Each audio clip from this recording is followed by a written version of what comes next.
ದೆಹಲಿಯಲ್ಲಿ ಉಪವಾಸ ಸತ್ಯಾಗ್ರಹ ನಡೆಸುತ್ತಿದ್ದ ಖ್ಯಾತ ಪರಿಸರವಾದಿ ಸೋನಂ ವಾಂಗ್ಚುಕ್ ಅವರ ಆರೋಗ್ಯ ಸ್ಥಿತಿ ಹಾಗೂ ಬಂಧನ ಈಗ ದೆಹಲಿ ಹೈಕೋರ್ಟ್ ಮೆಟ್ಟಿಲೇರಿದೆ.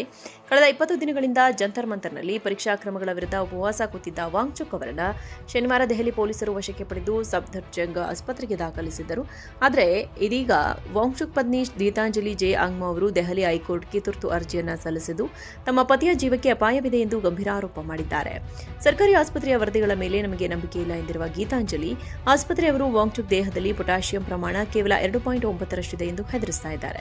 ಆದರೆ ಖಾಸಗಿ ಲ್ಯಾಬ್ ವರದಿಯಲ್ಲಿ ಅದು 3.5ರಷ್ಟಿದ್ದು ಆರೋಗ್ಯ ಸ್ಥಿರವಾಗಿದೆ ಎಂದು ತೋರಿಸ್ತಾ ಇದೆ.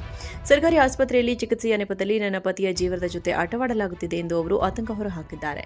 ಶನಿವಾರ 30ಕ್ಕೂ ಹೆಚ್ಚು ಪೊಲೀಸರು ವಾಂಗ್ಚುಕ್ ಅವರನ್ನು ಎತ್ತುಕೊಂಡು ಹೋಗಿದ್ದು, ಸದ್ಯ ಆಸ್ಪತ್ರೆಯ ಸುತ್ತ 100ಕ್ಕೂ ಹೆಚ್ಚು ಪೊಲೀಸರು ಜಮಾಯಿಸಿದ್ದಾರೆ. ಇವೆಲ್ಲವನ್ನ ನೋಡಿದರೆ ಅಲ್ಲಿ ಚಿಕಿತ್ಸೆ ನಡೆಯುತ್ತಿಲ್ಲ, ಬದಲಿಗೆ ಆಸ್ಪತ್ರೆಯಲ್ಲಿ ಅವರನ್ನ ಕಾನೂನು ಬಾಹಿರವಾಗಿ ಬಂಧಿಸಿಡಲಾಗಿದೆ ಎಂದು ಆರೋಪಿಸಿರುವ ಗೀತಾಂಜಲಿ, ಕೂಡಲೇ ತಮ್ಮ ಪತಿಯನ್ನ ಖಾಸಗಿ ಆಸ್ಪತ್ರೆಗೆ ವರ್ಗಾಯಿಸಬೇಕೆಂದು ಕೋರ್ಟ್ಗೆ ಮನವಿ ಮಾಡಿದ್ದಾರೆ.